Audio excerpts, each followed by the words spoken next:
Hey everybody, it's Rob from Frontline Mindset with National Fire Radio. I'm very excited today because we're doing our second installment of Behind the Microphone with our emergency services dispatchers, and I'm joined by the world famous, at least in Westchester County, Ray Stretz. Ray, thank you so much for coming on and doing this with me. You're welcome. I don't know about world famous, but I've the legends, that you're in the category there with that. So Ray, almost 30 years in dispatch, yes. at 60 Control. Can you kind of Yep. just, for all of us that are out there, kind of lay the groundwork of where you work and what the county is made up of? Because I think that's going to kind of set the stage for some of this. Well, it's a large county. It's a very busy county. Um, Everywhere from a full career department all the way up to a rural volunteer department is what we deal with. So, cities versus, um, more rural area. Um, and we're actually really busy, and we don't do the entire county. We do most of it. There's 58 departments in Westchester as far as fire departments go, and we're doing about 54 of them. And with EMS, there's 42, 43 agencies, and we're doing about 30, 36, 37, something like that. So, yeah, it's busy. Yeah, and on top of this, since 1988, you've been involved in the volunteer fire service. Yes, I started out in Lake Mohegan and rose up through the ranks there. Then went over the hill into Continental Village. Mm-hmm. Ran into some personal issues while I was down there and had to move north because of a divorce. And I wound up up here in Northern Dutchess in Roosevelt Fire District. And you're now one of the assistant chiefs here in Roosevelt. Yes. Awesome. So with all that being said, what led you to become a dispatcher? Like, how did you find your way into the dispatch office? It wasn't like I woke up one morning and said, that's what I want to do. Mm-hmm. I actually got married and started thinking about retirement and benefits. That was a big thing because after I got married, I was looking down the road going, hey, I need a job with benefits and some sort of retirement. And a lot of people had told me, go civil service, go civil service. So I wound up taking the test for 60 Control and got called one day and wound up taking a job. I never thought I was going to be there for 30 years. Never in my wildest dreams. I had actually taken the FDNY exam, and I was 100 pounds lighter then and in a lot better shape. And my thoughts were, yeah, I was going to go down that road. And went past the CPAT, all of that, handed in all my paperwork at what they call the interview. Then I got a letter a couple of weeks later saying I was 18 days too old, have a nice life. Mm. So I was like, well, that kind of messed up my thoughts there. And I never really pushed anything else after that. And I was like, I have a job.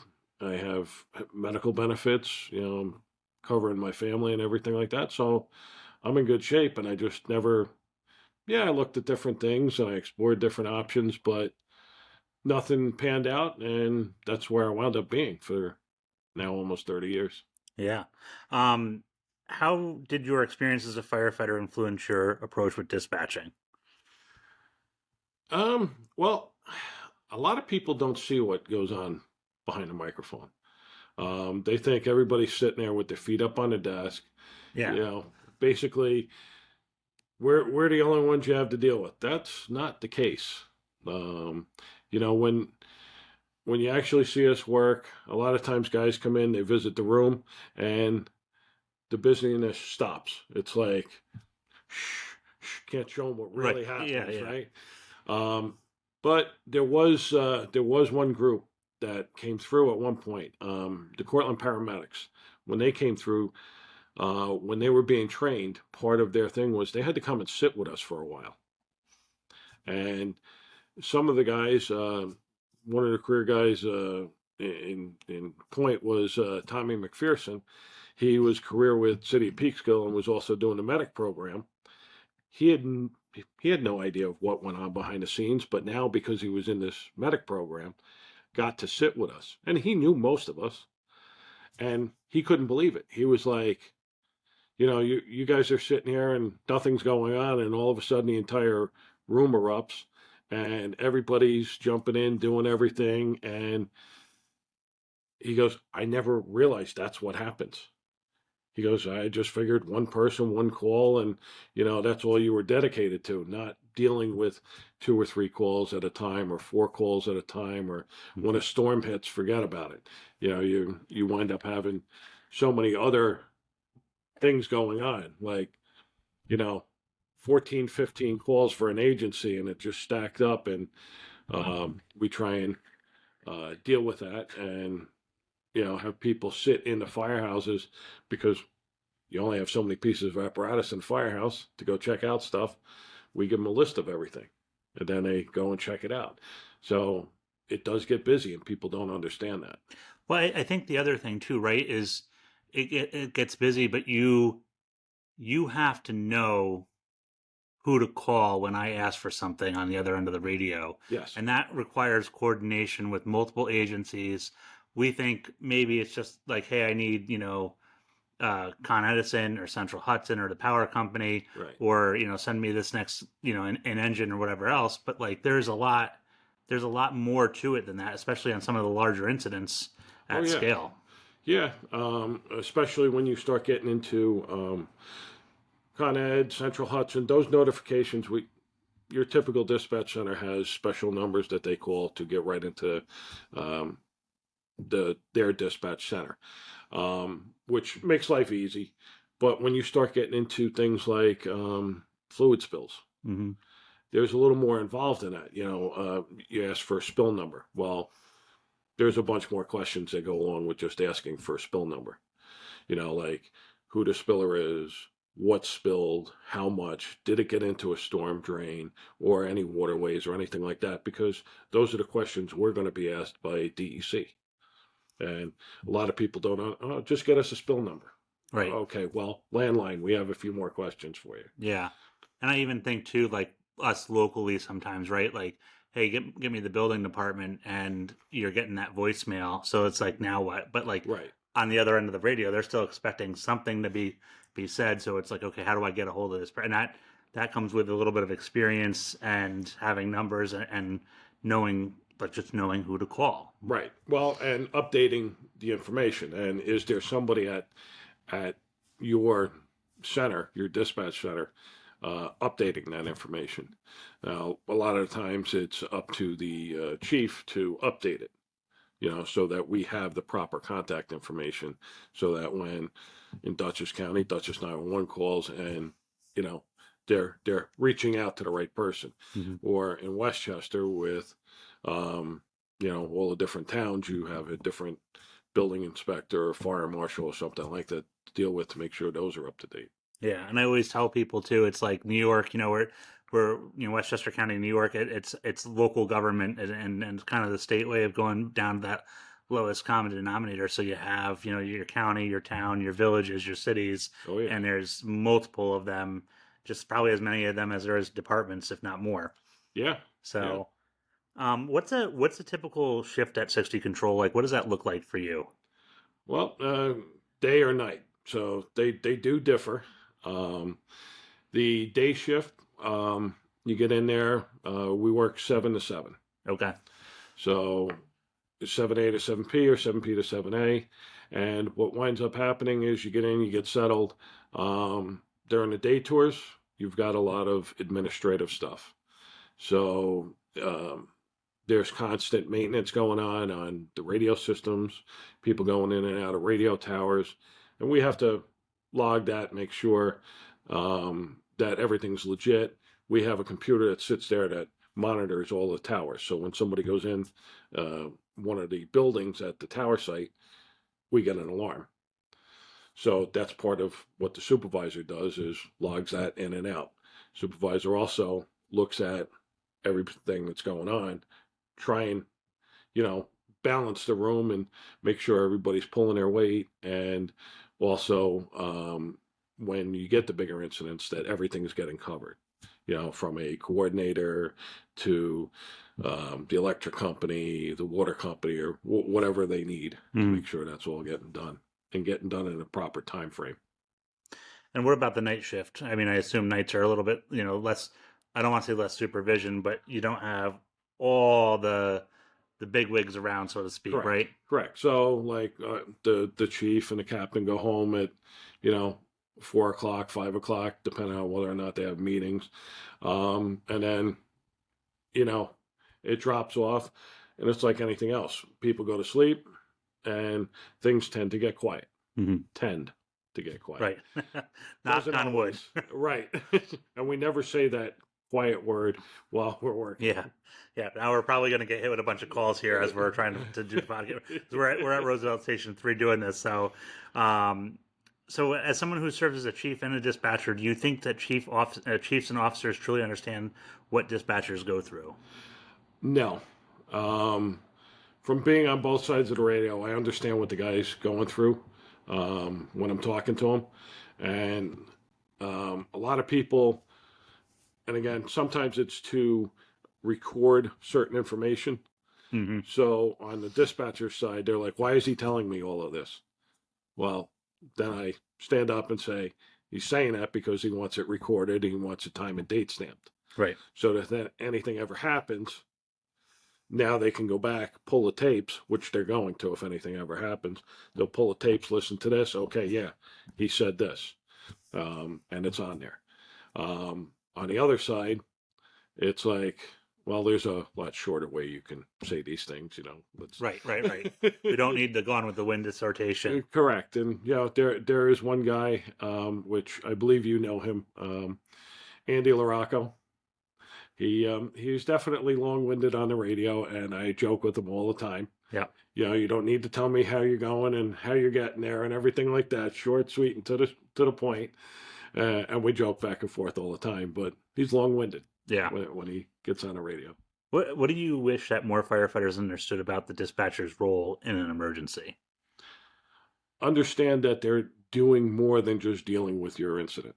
There's other incidents in the county that are going on, and they may be juggling 3 or 4 at a time or more. So, you call, you don't get an answer. It's not because we're ignoring you, because that's not our job, is to ignore you. Our job is to answer you. We may be on the phone. We may be fulfilling another request from another agency.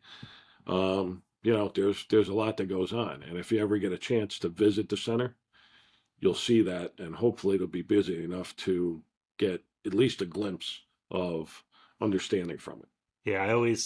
Yeah, I volunteered in Prince George's County for a little bit, and that was one of the things I made sure I got over to communications just to see, because I've always firmly believed when I first came to Dutchess County, I wanted to go to 911 and see, because I think there's so much value of going in and seeing that 911 center. And also, like I know here for our own county, there's certain terminology that if the dispatcher is quote unquote ignoring you, but it's very, very important. Like I think ours is like, we obviously we have our Mayday for when something's really sideways, but there's the urgent transmission as well. Yes. And that's, like these are, key words to indicate to the dispatcher that, oh, wait a second, hold on. I have to, like something, just make sure it's an urgent transmission. Don't be, we're back in service, fire alarm's reset. Right. Food on the stove. That's probably, what everybody's thinking. Oh, well, they just probably think I'm calling back in service or whatever, clearing the scene. But yeah, if you've got something urgent, however you respond, like, up here it'd be 623-2 to Dutchess 911 urgent. And if you have to, say it a couple of times. And then any dispatcher running through anything will tend to look at it and say, oh, wait, hang on. All units in the field stand by. 632, go where you're urgent. Yeah. They'll address that typically a little bit quicker. At least in Westchester, we'll kind of put everybody on hold. When you were a chief, did you ever find yourself thinking differently about radio traffic because you knew what was happening on the other side of the microphone? Yeah, I'll wait. I'll pause for a little bit. I'll give them a chance to answer. Because again, I know I'm not the only one that's out on the road dealing with an incident. So yeah, I'll give them the extra minute. I tend to wait the extra couple of seconds to make sure that nobody else is talking. I know the other day, I was out on an automatic alarm, and um, I forget which agency was out there, but they were going back and forth, and 911 basically was waiting for an answer. So I could have jumped in and said something, but instead I just held back and I let that conversation play out. Mm-hmm. And then I jumped in when everything was over, because I know I'm either going to get told, hold on a minute, Right. or, you know, it gets a little frustrating, especially with a lot of back and forth on the radio. Somebody else jumps in, you get a little frustrated. Yeah. So dispatchers have a frustrating enough job as it is dealing with people in emergencies. We don't need to add to it. Right. Yeah. We don't. And it's. I know for myself sometimes. I mean, my mother, was a dispatching supervisor in Sullivan 911. So I kind of feel like, we grew up in the firehouse. We also grew up in the 911 center, or 53 control back in the day. But it was I try to keep that in the back of my mind, especially when I want to get snarky, because the reality is there's a bunch of other stuff going on that I'm not aware of, and it's not fair to the dispatcher at the other end. Yeah, so. No, they have a stressful job. Think about it. You could be the last person that talked to somebody ever, Yeah. and it. We've had it where the phone line is still open and nothing. You were talking to a person 2 minutes ago. Maybe they were having difficulty breathing, and boom, it just drops out because the person passed out, or Or they died. Yeah. they died. Yeah. On the fire side, from being a fire officer, what do you wish more dispatchers understood about life on the fire ground? Um, Fireground frequencies more than Westchester. A lot of times they used to use one frequency for everything, Mhm. fireground operation, as well as requesting information back and forth and response on units. So fireground is a very important thing, and um, what is needed to be said on fireground as opposed to what is needed to be conveyed back to the 911 center or your dispatch center. Mhm. Know the difference. I know you and I have kind of talked about this before, just in the past, but your fire ground experience, has that helped you anticipate what firefighters or chiefs are going to need before they even ask? And I think that's always something that I find interesting, that dynamic, because I always think that the dispatchers have all the information. Like, and I say that from the standpoint of, like, you dispatch me to a house fire, I'm tuned up and ready to go to it. But at the same time, like, you have either heard the crackling in the background or the panic, so, like, what's going on. Like, Right. that this is, you're And taking multiple calls, like all that stuff, right? So, see, one of the things that Westchester does is we take the call and we mhm. dispatch the call. Typically, we do one voice, one channel, but typically you take the call and you're the one that's going to be dispatching out. So you've got a feel for it. And back a bunch of years ago, with New Fire Department, if it sounded like something, we could add an additional engine to their dispatch. And again, we'd put it out, 60 control engine, 21, 22, ladder 12, ladder 13, 2302, respond for a structure fire, blah, blah, blah, reported smoke in the building. And then after Chief gets on the radio responding, Chief, multiple calls, that's why we added the additional engine. And they had a bunch of other information. They used to have certain hydrant locations set up with us, and we can give them that information so they were prepared. Then we were looking for, okay, what's their 1075? Mhm. What's going to be the next thing that they're going to be looking to do? So we pull out the SOGs and be like, okay, so for this area, they're going to be looking for another engine and truck. They're going to be looking for whatever, cascade, whatever the case may be. Right. So almost that forethought of being like, all right, like, hey, like this is like pulling the cards out, so that you're not. If they say 1070 for everybody who's listening in the Northeast, especially in the New York City metro area, 1075 is a transmission that goes out on the radio for a working structure fire, and usually you get some kind of additional something onto that assignment. So when we're talking about that 1075, that's what we're talking about.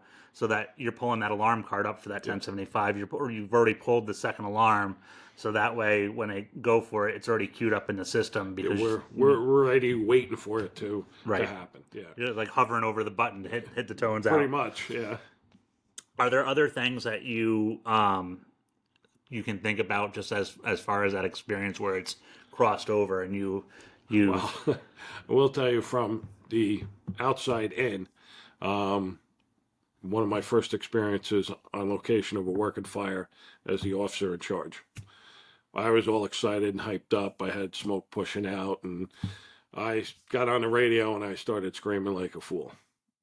I was all excited, pumped up. You don't even realize you're doing it, right? Yeah.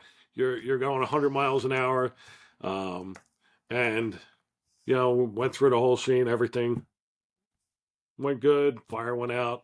Everybody went home. And next time I walked into work, I got my balls busted about, hey, we know why the fire went out. It wasn't because you put the water on it. It's because you took the oxygen from screaming so much on the radio. Right. So, I kind of learned the hard way that way. And, they made fun of me. They broke my stones, but it's all good. Yeah, but I mean, I learned from it. Like I was to say, that's like you made a mistake, but like mistakes, I like making mistakes. Even though sometimes it may be embarrassing, that's where the learning happens, right? Like, Yes. So that's and when I'm getting my balls busted by people who are in my circle, that I'm in a good. It's when I don't say anything. That's when I'm nervous. So that's, yes. On the flip side, are there times where fire service experience worked against you as a dispatcher, like knowing too much, or? I don't know if it worked against me or if it was more frustrating, because you look at stuff and it's like, all right, call the working fire, it's like you're sitting on the edge of your seat going, we've got multiple calls on this, and it's like just call it. We can do this. We can, and it makes you a little anxious sometimes, a little hyped up, but I think sometimes too, just from an outsider listening in Scannerville, right? Like you hear, like the fictional fire departments out there, and they start piecemeal on their second alarm assignment instead of just pulling the second. Yes. And that's like and I think for like I would think from your perspective, like you have a alarm run cards, like use them. Yes. And I got yelled at one day. The chief was right at his second alarm assignment. And I'm like, Chief, do you just want your second alarm assignment?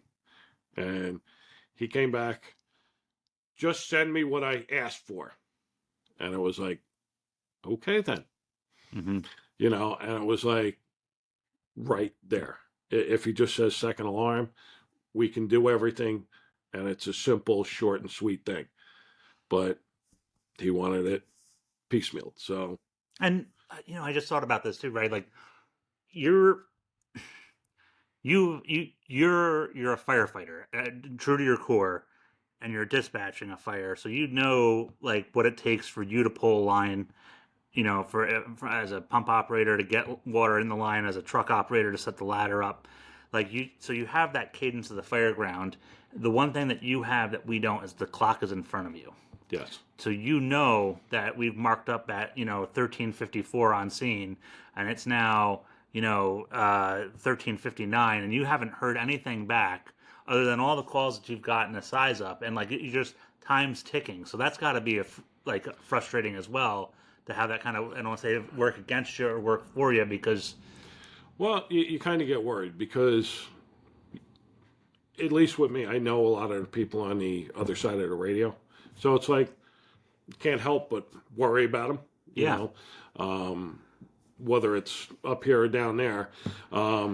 you do get to build a relationship with a lot of these guys. And it's like, all right, why hasn't he given me, any sort of, hey, one line stretched, in operation, fire's darkening down, or fire's doubtful at this time.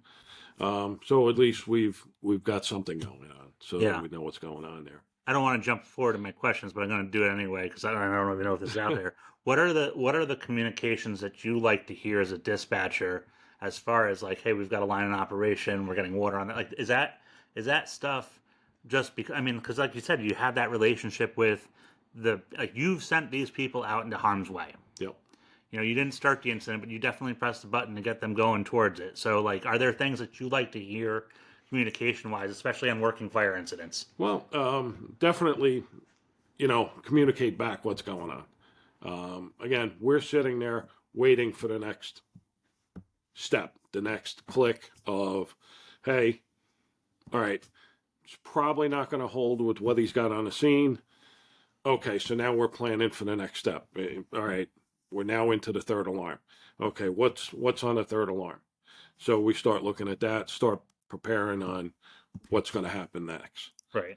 So at least we have an idea of what's going on, so we can get ready for it. And I imagine too, like when you start getting up into the third alarm, the fourth alarm, if that incident goes beyond that, really, I think the second alarm, you're not only because they may have it figured out or they may not, but now you're starting to bring in mutual aid resources to cover as well, because Yes. that's And a a whole lot of other moving the chess pieces around, right? Exactly, because you don't want to strip just one area, because okay, you're automatically pulling from your immediate neighbors, right? Yeah.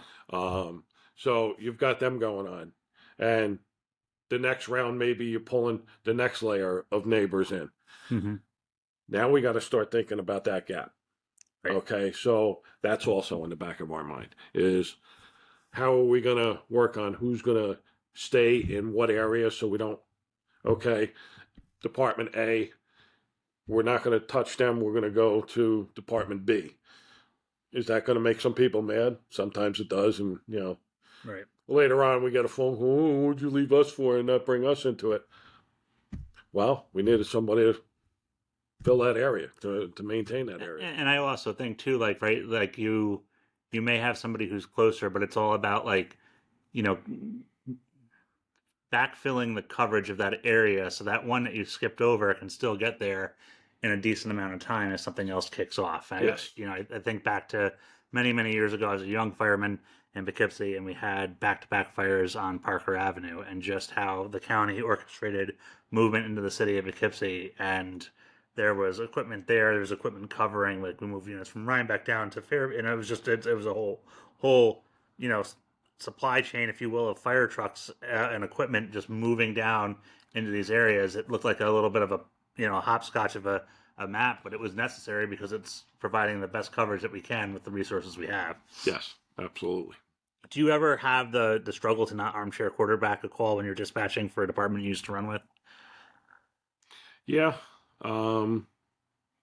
There's certain times with certain agencies where it's like, you got a fire ground, use it. Mm-hmm. Take a lot of the stuff off of a repeated channel or something like that. Keep all of the local stuff local, because you don't want that repeater interfering with that operation. I know in Dutchess we use the backside of a repeater. The downfall to that is when that repeater kicks up, it's still going to transmit on that fire ground frequency that we're operating on, and could possibly block a mayday. Mm-hmm. And you don't want that to happen. If you Right. can, you want a clear fire ground channel where you can operate. Westchester handed out 8 fire ground frequencies, and they distributed them out throughout the different agencies in the county. And they set it up so that your next door neighbor is not using the same one that you are. Right. So you can go out and you can operate. You're not going to interfere with them. They're not going to interfere with you. That's important. Again, you're going in and out of the building, send me this, send me that, or God forbid, Mayday. Mm-hmm. And the Mayday is the most important thing. Right. Because Yeah. something happens with that Mayday. If I'm coming in with an engine or a tanker or something like that, asking for where do you want me to set up or which way you want me to come in, Right. you don't need that to knock out the Mayday. Yeah. So that's why you want to try and keep those separate and away from one another. Yeah. And I think it's also, in my mind, I'm just thinking of like our procedures, like, and how we call that Mayday, right? It's, you got to get the Mayday, Mayday, Mayday. Firefighter Ridley is, trapped on the second floor. Mayday, Mayday, Mayday. Because you just want to try to, I don't want to say the word, but like, because there could be issues like that where somebody's coming in and asking those questions. You definitely need the emphasis, like the urgent that we talked about earlier. You want to make sure that it's heard.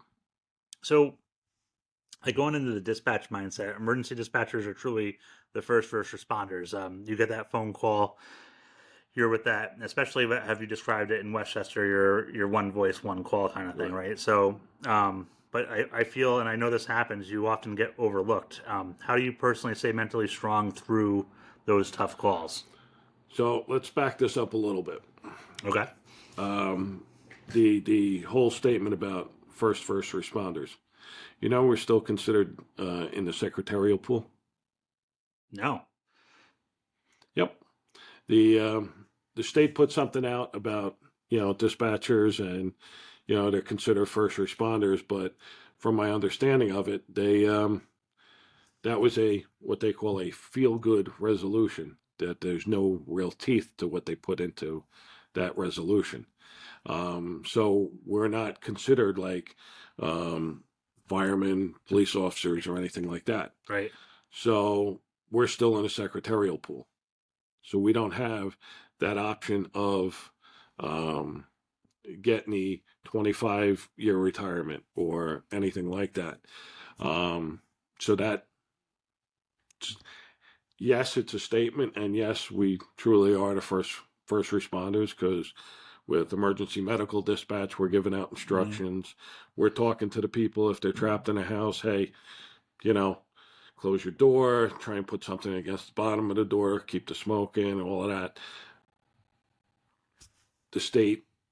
On a state level, we're not considered that. So even with that, like, because how do you maintain that toughness on those hard calls? Like, what's your mindset going into that when you have the kid on the phone who's, they're scared, or even the adult, because I don't know which one's worse, Well, see, the interesting thing is dealing with kids, depending on their age, okay? To a certain age group, the kids don't understand the seriousness of the call. Right. They don't understand that if it's a medical call, that the person that they're calling for, whether it's their mother or father, that's laying on the floor not responding to them, that maybe they're dead. Or they may just be a diabetic and have low blood sugar and they passed out, right? They don't understand that. So dealing with the younger kids, sometimes it's a little bit easier because they don't understand the seriousness of the call that they're talking to us about. Now, when you get older, people could freak out because of the seriousness of the call. I had one lady where total anxiety, She was like screaming at me when I answered the phone. And through repetitive persistence, basically saying the same thing over and over again, kind of brought her down. I was able to get the address from her. So I can start units out there. And when I was at what I thought was going to be the end of the phone call, she started ramping up because she realized I was looking to get off the phone. So I stayed on the phone line with her. And, by the time the call gets processed, dispatched and everything, it's a few minutes. So it happened to be in Urshel, and the lieutenant on the engine that night, I could hear him come walking through the door. And the lady's like, somebody's coming through the door. He says, okay, it's going to be the fire department. The engine just pulled up. I said, he's a friend of mine. It's okay. And She's like, ma'am, and she just handed the phone off to him. Hey, it's Lieutenant so-and-so from Engine 23. Hey, it's Ray. Hey, Ray, what's going on? She's a little anxiety, if Yeah. you talk to her, you'll keep her nice and calm. And he was able to do that and, kept her nice and calm. And I believe it was an RMA at that point. But, Right. it, I wanted to get off the phone so I could go do another call. But if I did, I knew she would freak out. And so I had to stay with her and kind of talk it down. Yeah. What do you find the hardest type of call for you to dispatch personally?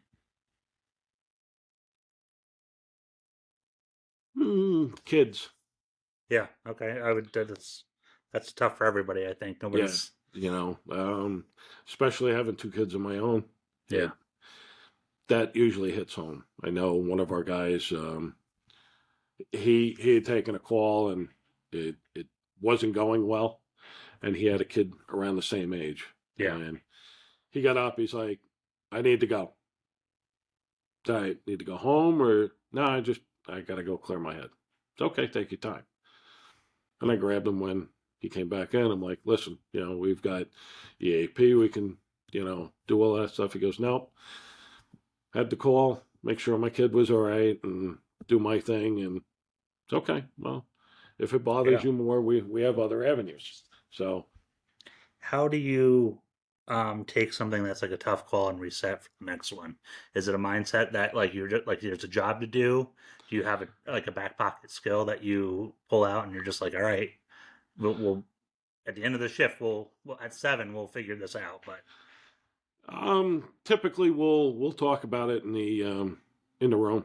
And for anybody who knows any first responders, we have a dark sense of humor. Yes, we do. Okay. And a lot of people don't understand the dark sense of humor, but that does help get through a lot of stuff. Normal people would look at that dark sense of humor and go, there's something wrong with him.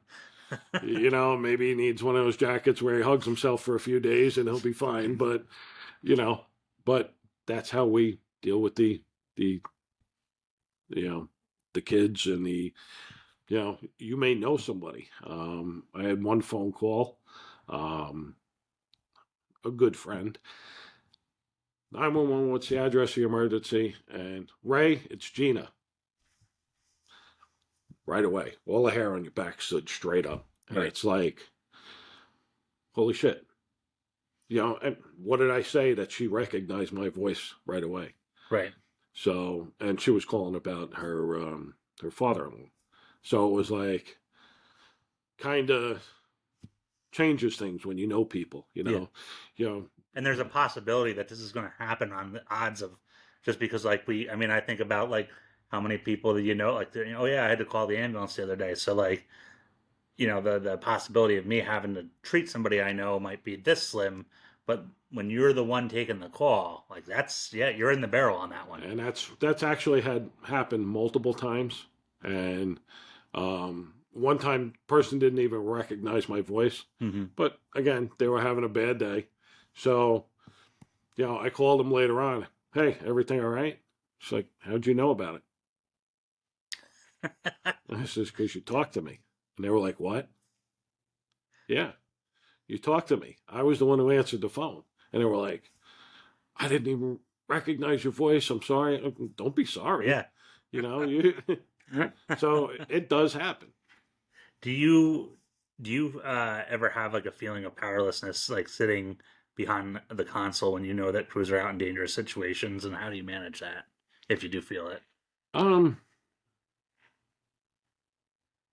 don't know about powerless because I'm giving them everything that they need. Yeah. So, and if they need anything else, they're going to call for it. So I don't know about powerless. I've got the power to send them more stuff. And if I'm not hearing from somebody, I'm going to hunt them down. Right. The other night we had an ambulance that was on location and they were out there a while and weren't answering me. It's okay. I picked up the phone, called the police. You still got a car on the scene there? Yeah, they've been out there for a while. Yeah, can you make contact with them? Because my ambulance isn't talking to me. The cop answered right away. Yeah, no, everything's good here. All right. So Yeah. I have avenues to hunt it down. And if not, I'll send another unit to go check them out. Right. You know, You'll yeah, send them the world if you have to. exactly. Yeah. You know, it may be sending another medic. Hey, can you swing by there? Maybe a lot of phone calls and stuff like that. But, you know, I'm going to go get them checked out. I've had a couple of medics not answer. You know, dispatch the call, the ambulance answers up, the medic doesn't. And it's like, all right, let me send another medic to go handle the call. And now I reach out to whether it's the cops or somebody else, go find out what's going on. You know, why didn't he answer? And it was something as simple as, you know, the volume was turned down, or, you know, the radio got shut off for some reason or whatever. Yeah. Or he just slept through it. Every now and then that does happen. Yeah. With almost 30 years doing this, has your mindset changed from when you started to today? Or is it like more of a, you've just become older and wiser? Definitely become older. There's no stopping that, right? Wiser? Well, I'd like to think so. I'd like to think wiser, but you know, there's sometimes where you just sit there and think about things, and it's like, well, it is what it is, right? Yeah. There's a brotherhood and a sisterhood in firefighting. Do dispatchers have something similar, or is it more isolated just to the center? I think it used to be more isolated just to the center. As more and more people are thinking of dispatch as a career, and I know there's a lot of people that when they see this, they're going to be like, oh, it's not a career, it's this, that, and the other thing. But it turned out to be a career for me because I'm there 30 years. And at some point after June, I'll be looking to retire. Right. So, and the more I'm learning, the more and more people are starting to form different groups. And, you know, you check on Facebook, you've got 911 dispatcher groups all over the place, and, you know, different things like that. There's the different associations like APCO and NINA and all of that, where you can get into these different groups and start talking and, you know, sharing information back and forth. So I think it's becoming more of a bigger group than when it was when I started. You know, when I started, it was just like, you know, we were 60 control and that's it. Yeah. When it comes to like the training and the preparedness for the job and having to make those critical decisions, especially like in a split second, like how do you triage that out in your head to make those decisions and stay calm when everything's seemingly falling apart on the other end of the, you know, outside the walls of the 60 control?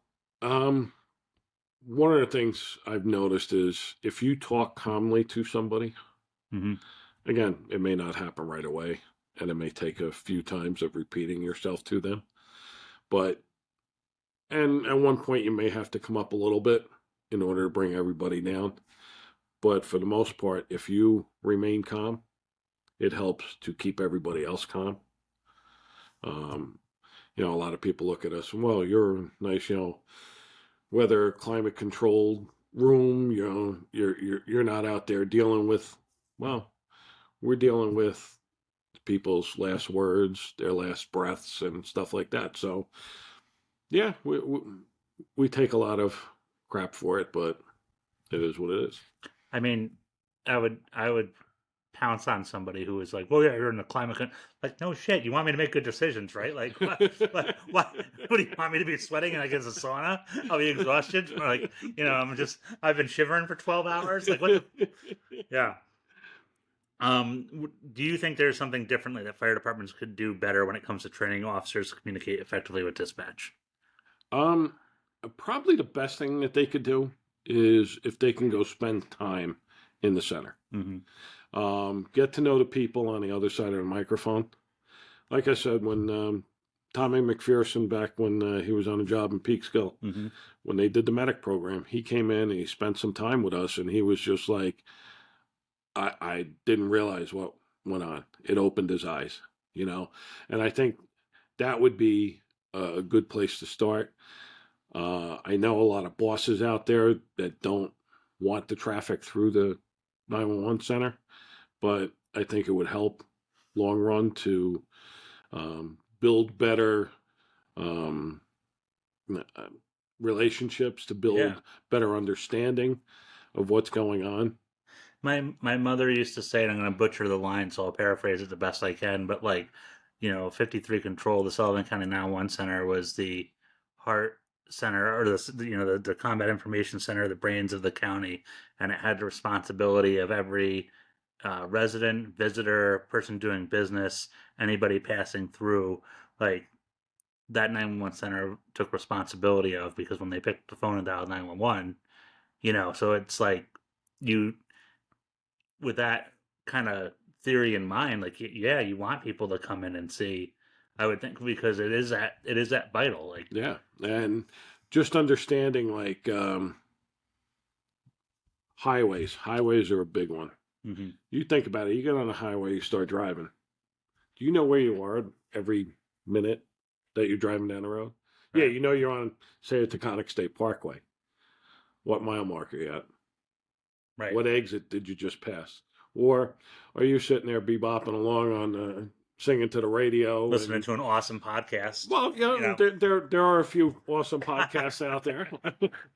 And you're driving, you're doing your normal thing, Yeah. and then all of a sudden there's somebody facing you in your lane. You pick up the phone, call 911. Yeah, this guy just bounced off the guardrail. Okay, where are you? Now you're looking around going, well, I'm on a Taconic. I'm heading northbound. Okay. There's some little green markers on the side that tell you it's a marker, mile marker, 28.1 or 14.2 or whatever it is. When was the last time you ever actually paid attention to them? Right. And you're not making this up, because people have said, well, what's around trees? Yeah, trees, guardrail, grass. There's a cow in a field. Right. And it's like, okay, I need a little more than that. Yeah. Granted, technology has helped us with stuff like Rapid SOS, where they can really narrow down things better than actually the cell phone companies can, to the point where they can give us a estimated address on a road if they're on a roadway, and map it for us. So it's actually a pretty good tool that we have in our cache. So it's, technology has definitely been something that's I mean, even today we were dealing with something, and we had one of our guys was late for work, and it was very unlike him, and one of the ideas was to look on Snapchat and see if we could see where his emoji was. Right. And if he's got that turned on, right? Right. Yeah. And just it was a shot in the dark. Unfortunately, he didn't. But like we've got, he was just late. But the technology has come leaps and bounds. We had that where a guy left work 7:00 in the morning. He was going home. His soon-to-be wife called in and was like, he didn't make it home. Did he get held or something? No, he left at 6:30, 7:00, and we started making phone calls, and then we called the county police and had them ping the phone, and it was found in the middle of Manhattan outside a certain adult establishment. And so he had some explaining to do, but Yeah. Well, on that interesting adventure down investigations of things, is there a call that stands out in your career that really tested your mindset, either from the fire ground or from dispatch, of you were just, it really, it really made you work for the job that day? So this one person said that they were up on Anthony's Nose, which is opposite like Bear Mountain State Park, As soon as you come across the Bear Mountain Bridge towards Westchester, that big rock in front of you is what's known as Anthony's Nose. All the way up at the top, there's a flag and everything. And a lot of people hike it. So we'd gotten the call like third hand, it was a friend, and they were telling us, yeah, she went hiking, blah, blah, blah, blah, blah. And we finally told a friend to have her call 911. And it was like trying to get her to do that was almost impossible. Again, we wound up, she did it, and then we held on to her, and come to find out, she was over in Rockland, in Bear Mountain State Park, and walked out onto the Palisades to the book center that's right at the top end of the Palisades. And it's like, so we had all these resources, Continental Village, Garrison came in from Putnam County, and they were climbing all over the place trying to locate her. We tried to locate her car. It's like, okay, what type of car does she have? There's a lot that goes into it. We're always trying to think down the road. Okay, so drive up and down Bear Mountain Bridge Road looking for, whatever car supposedly she's driving. There's a lot that goes into it. And to find out that she was on the other side of the river, it was like, wow. Yeah. From the standpoint of, your time in the fire department to your time at the 911 center, it was 60 control. You've held every rank from firefighter to chief and dispatcher to supervisor. What leadership lessons, have you brought from the firehouse to the dispatch floor and vice versa? Everybody learns at a different pace. The older people seem to need a little more coaxing sometimes. Younger people are more eager to jump right in and try it, and if they get it wrong, they'll, okay, yeah, I learned my lesson now, move on to the next thing.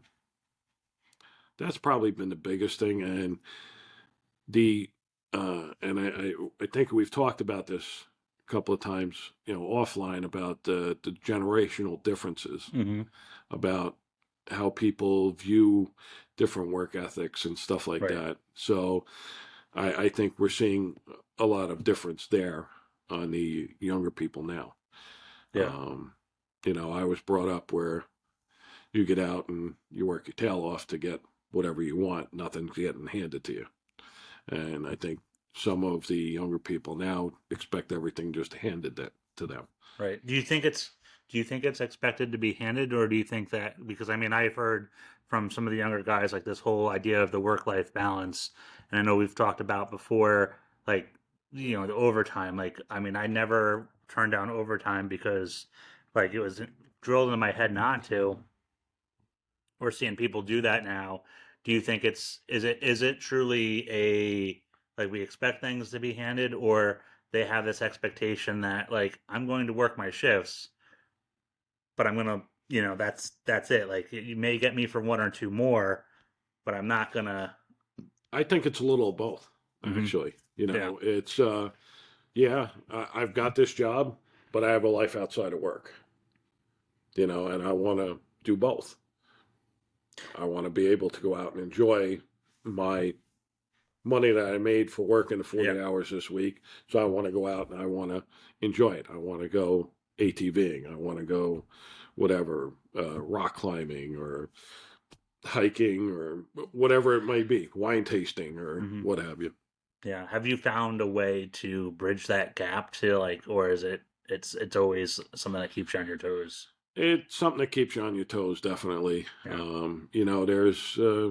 There's guys that, and again, I'm sure you have them on your job, where they come in and that's all they want to know. They come in, they do their 40 hours, and hey, I've done my thing. That's what I signed up for, and I'm going home.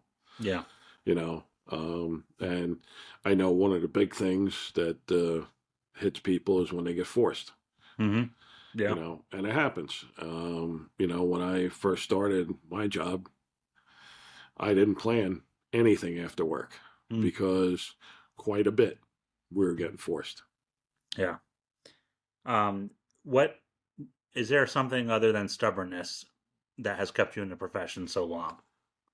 Or did like because even from the standpoint of like, was there a moment where you arrived, and I say that like you really embraced being a dispatcher because you were good at it, you were like successful, and you know, I don't want to say embrace the responsibility of it, because there is a responsibility that goes to this, right? Oh, absolutely. Well, even being on the firefighting end of it too. You know, you show up, you're expected to do something. You know, the general public is expecting you. And again, it doesn't matter whether you get a paycheck or you're a volunteer. Mm-hmm. You show up on a scene, they're expecting you to fix whatever's wrong. Yeah. So, you know, there's a certain bit of, I don't know, owning it, Mm-hmm. so to speak. Yeah. That I go to work, I do my job, and actually, you know, for most of it, I actually enjoyed it. I enjoyed going to work. I had a good group of people I worked with, and I had fun. Yeah. You know, it sounds crazy to go to a 911 center and have fun, but you know, you wake up every morning, go to the firehouse, and it's like you enjoy it, right? Yeah. Yeah. 100%. You know, am I getting to the point where it's getting old? Well, the light's at the end of the tunnel, Right. Yeah. you know. So yeah, I may check out at some point. Sometime in the future here. Yes. If you could go back and give yourself advice back in 1995, what would you tell yourself? Yeah, that's a hard one. I don't know. Um, I was into the job where a lot of guys thought about it as a job. Um, when training came up, I actually asked for training, and I got denied quite a bit. Mm-hmm. And I actually went out and got my own training. So my APCO basic dispatcher class. I went out and I did that on my own. And, you know, I just kept looking for training. I would probably go back, tell myself, stay on that, keep doing that. You know, if the job's not going to pay for it, you're seeing benefit from it, you can bring it back and pass it along, keep doing it. You know, there's this motto from the Joey D Foundation, because Joey DiBernardo used to say it from Rescue 3. He said, are you on the job? Or are you into the job? And I think it's unique to hear this perspective from you, because you can embrace the job that you're in as a dispatcher. You embraced it, you were into it, and you chased after it. And when you got denied training, you didn't just roll over and be like, well, they said I can't go. You went and sought it after. And that's what I think that's where that line, you know, in the sand is drawn between professionalism and it's just a job for me. And that's where, so that's really cool that you did that. And, you know, that you would still go back and tell yourself, like, hey, like, keep pushing forward. Well, and I like to think that I helped bring that basic training to my job because I became an instructor in it. Mm-hmm. So now one of the things that we do for all the new people coming in, even though it's in the law that we have to do it, Right. I was fighting for it to become an instructor in it so that we can do our in-house classes. Right. So we can tailor it more towards what we do and the way we do things. Being ahead of the curve instead of part of the curve, you know? Right. Yeah. For almost 30 years, what do you find most rewarding about what you've done with your work? I can walk away right now with my head held high, knowing that, you know, I did the best I can, and you know, I think I brought some achievements to the job that have made it a better place. I was going to ask you about if what you wanted your legacy as a dispatcher and as a firefighter, but I think that you just answered that question Yes. in that, you know, and it's that's good there. Wrapping up, because we've almost been going for an hour and it seems like we've been talking for 5 minutes. So this podcast is called Frontline Mindset. So I want to ask you, what does the frontline mindset mean to you in the job of a dispatcher? frontline mindset. So, as a frontline person doing the job, um, care about the person on the other end. I know a lot of people. Um, they don't understand that people having a bad day, um, and you're there to help them. Mhm. Always keep that in the back of your mind that you're it. You're their help. You're the one that's going to make things better. And if that's the only thing you can remember, that'll help you get through the day. All right, and then just to kind of wrap up on a lighter note here, what's the funniest or weirdest thing you've ever heard over the radio that you can actually disclose without protecting the innocent? Access information is usually the best. Um, so What is that? so a lot of times there's apartments in different places. So you may have to take it in the rear Mm. in order to get into where the patient is. Yep. And, it may be expressed over the radio that way. Yeah, engine 256, you're going to have to take it in the rear of the building in order to access that patient. Mm-hmm. The other one is when the chief's given his report and he's releasing some of the units, and one of the lieutenants from or captains from Eastchester, first one we did it to. He's like, I'll be holding engine 27 and myself. Okay, Cap, you're holding engine 27 and yourself. And I gave the time, and the next thing you know, the phone's ringing. Why did it not sound dirty when I said it, but when you said it, it gave levity, and you know what? When that captain called in, it enhanced the relationship. Yep. We had another one where the one captain would Eastchester again. He would confuse me with another person in the center on my shift. So he would make a point to be 2102 60 control, Marty. I got it. So there was another captain in a neighboring town that I would refer him as, and when I did that, he'd key up on a radio. Him and his aide were sitting there, both dying on the radio, and it's like they key up, they're laughing so hard they can't respond to me. They got to let go of the mic, and then it came back on. All right, truce. I'm on location, and they gave the time. It's stuff like that where you actually it makes the job fun. Yeah. You can go back and forth, and you know, you get to meet people. I know being a volunteer and going to training, especially because of the my schedule, I was able to take a lot of classes during the daytime, and the state had done an outreach center in Camp Smith, so I spent a lot of time in Camp Smith taking classes. Well, a lot of career guys take classes during the day, and I was sitting in classes with the same people that I was talking with on the other end of the radio. Mm. So throughout the class, we would share information back and forth on tactics and stuff like that.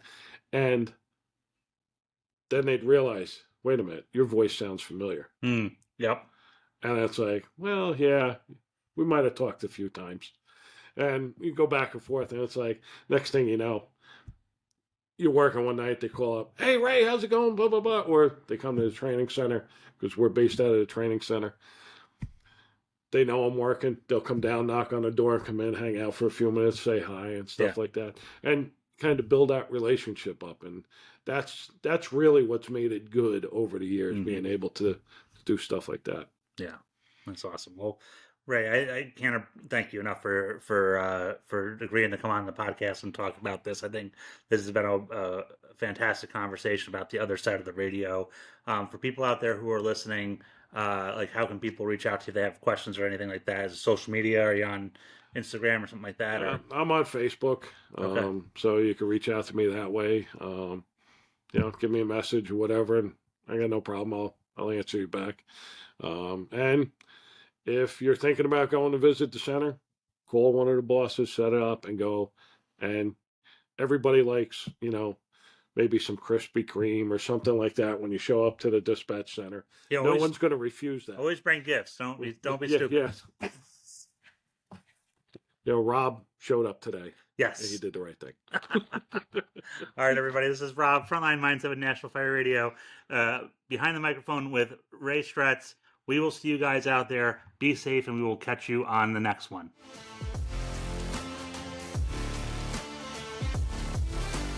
National Fire Radio.